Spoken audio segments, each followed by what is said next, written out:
अस्सलाम वालेकुम friends, welcome to my YouTube channel code with Malik Zeeshan. Last lecture में हमने ऑपरेटर ओवरलोडिंग के बारे में बेसिक सिंटैक्स और कुछ प्रोग्राम देखे थे। तो इस लेक्चर में हम अपना यूनिनरी ऑपरेटर ओवरलोडिंग देखते हैं कि यूनिनरी ऑपरेटर ओवरलोडिंग क्या होता है और वो किस तरह से काम करता है।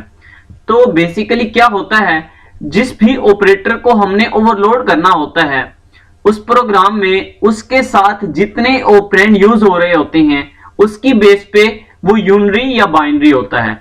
अगर उसके साथ एक ऑपरेंड वर्क कर रहा हो, एक ऑपरेंड यूज हो रहा हो, जैसे हम लिखते हैं a प्लस प्लस, तो ये प्लस प्लस हमारे पास ऑपरेटर है और a जो हमारे पास है वो ऑपरेंड है। ठीक है, तो अगर हमारे प्रोग्राम में एक ऑपरेंड यूज हो रहा हो तो उसको हम यूनरी ऑपरेटर ओवरलोडिंग बोलते हैं। तो सबसे पहले मैं इसकी हेडर फाइल लिख लेता हूं और हेडर फाइल लिखने के बाद मैं इधर एक क्लास बना लेता हूं। क्लास में बनाता हूं टेस्ट नाम की। ठीक है, टेस्ट नाम की मैं एक क्लास बना लेता हूं और इसके अंदर मैं 3 इंटीजर टाइप के डेटा ले लेता हूं, variable a, b and c। 3 मैंने इंटीजर टाइप के वेरिएबल ले लिए। ठीक है, उसके बाद मैंने क्या किया, यहां पे मैं सबसे पहले तो मैं आ जाता हूं क्लास से बाहर और यहां पे मैं मेन फंक्शन भी लिख लेता हूं साथ में। ठीक है, तो मेन फंक्शन में मैं क्या करता हूं, मेन फंक्शन में मैं जो क्लास बनाई थी टेस्ट नाम से उसका ऑब्जेक्ट बना लेता हूं टेस्ट टी। ठीक है, मैं इसमें आता हूं, जो मैंने क्लास बनाई है टेस्ट, मैं उसका कंस्ट्रक्टर कॉल कर लेता हूं। आपको पता है कि कंस्ट्रक्टर किस लिए यूज होता है, जो बेसिकली हमारे पास वैल्यूज होती हैं जो हमने इंटीजर लिए होते हैं, जो हमारे डेटा मेंबर्स होते हैं उनको इनिशियलाइज करने के लिए कंस्ट्रक्टर का यूज किया जाता है। तो मैं टेस्ट नाम का कंस्ट्रक्टर लेता हूं। आपको पता है जो हमारा कंस्ट्रक्टर होता है वो सेम टू एज उसका वही नाम होता है जो हमारे पास क्लास का नाम होता है। तो इसको मैं इनिशियलाइज कर देता हूं और यहाँ पे मैं 3 वेरिएबल ले लेता हूं, int x, int y and int z। ठीक है, ये 3 मैं वेरिएबल ले लेता हूं और यहाँ पे मैं इसकी वैल्यू असाइन कर देता हूं a, b और c को। a इक्वल टू x कर देता हूं, b इक्वल टू y कर देता हूं and c equal to z कर देता हूं। ठीक है, ये मैंने x की वैल्यू a को असाइन कर दी, y की वैल्यू मैंने b को असाइन कर दी और z की वैल्यू मैंने c को असाइन कर दी। उसके बाद मैं क्या करता हूं, मेरा कंस्ट्रक्टर क्लोज हुआ और यहाँ पे अब देखो मैंने ये कंस्ट्रक्टर बना लिया। ठीक है, मैं क्या करता हूं, अब मैं ऑपरेटर ओवरलोडिंग का फंक्शन लिख लेता हूं। ठीक है, अब मैं कौन सा ऑपरेटर को ओवरलोड कर रहा हूं, सबसे पहली बात तो हम ये देखते हैं। तो मैं प्लस प्लस के ऑपरेटर को ओवरलोड कर रहा हूं। ठीक है, मैं एक डिस्प्ले का फंक्शन सबसे पहले लिख लेता हूं। डिस्प्ले का फंक्शन लिखता हूं और वो क्या काम करेगा, वो डिस्प्ले करवा देगा स्क्रीन पर। मैं सबसे पहले मैसेज डिस्प्ले करवा देता हूं, the value, sorry for that, the value of a is. ठीक है, तो मैं लिख देता हूं a और यहाँ पे मैं आगे हैंडल का यूज कर लेता हूं ताकि कर्सर न्यू लाइन में आ जाए। मैं जस्ट इसी को कॉपी कर लेता हूं और इसको 2 टाइम में पेस्ट कर देता हूं यहाँ पे और मैं यहाँ पे लिख देता हूं the value of b is b। ठीक है, और the value of c is c। मैं आपको सारा कुछ समझा देता हूं, एंड पे मैं आपको ट्रिक भी बता दूंगा इसको आप याद करने की। तो आपने एंड तक वीडियो को देखना है और सही से समझने की कोशिश करनी है। ठीक है, अब हमने देखना यह है कि हमने कौन से ऑपरेटर को ओवरलोड करना है।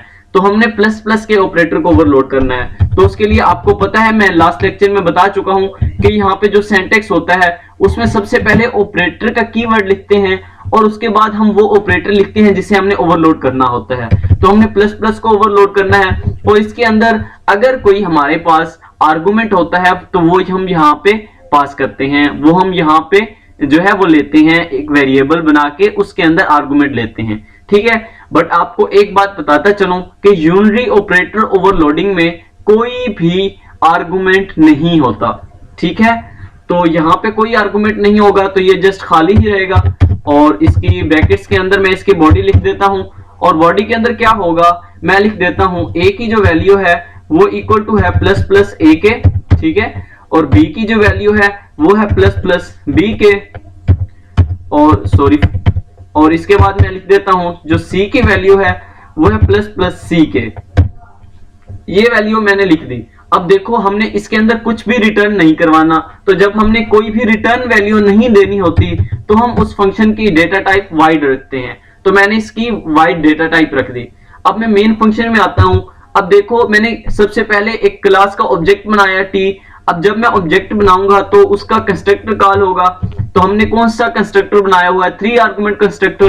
तो मैं यहाँ पे वैल्यूज पास कर देता हूँ। फर्स्ट करते हैं 2, उसके अलावा मैं कर देता हूँ मैंने इसका 3, और इसके अलावा मैं एक और कर देता हूँ 5। ठीक है, ये मैं 3 वैल्यूज आर्गुमेंट पास कर दिया। ठीक है, अब उसके बाद मैं सबसे पहले तो आपको डिस्प्ले का फंक्शन कॉल करके सब कुछ डिस्प्ले करवा देता हूं। अब देखो ये हमारा डिस्प्ले का फंक्शन हमने क्लास के अंदर बनाया है, तो इसको भी ऑब्जेक्ट के थ्रू, टी हमारा जो ऑब्जेक्ट है उसके थ्रू कॉल करना पड़ेगा।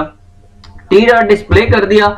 उसके बाद मैं क्या करता हूं, अब देखो ये हमने जस्ट क्या किया, कंस्ट्रक्टर कॉल किया, उसने वैल्यूज असाइन कर दी ए बी एंड सी को, ये वाली वैल्यूज।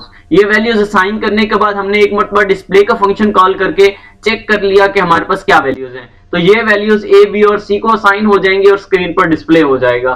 फिर हम क्या करते हैं, यहाँ पे अपना ऑपरेटर ओवरलोडिंग का फंक्शन कॉल करते हैं। तो आपको पता है वो उसी ऑब्जेक्ट के थ्रू ही होता है। सबसे पहले मैं ऑपरेटर लिख लेता हूं, प्लस प्लस का ऑपरेटर है, उसके बाद मैं अपना ऑब्जेक्ट लिखता हूं। तो हमारे पास यहाँ टी ऑब्जेक्ट है और सेमीकोलन का यूज कर देता हूं।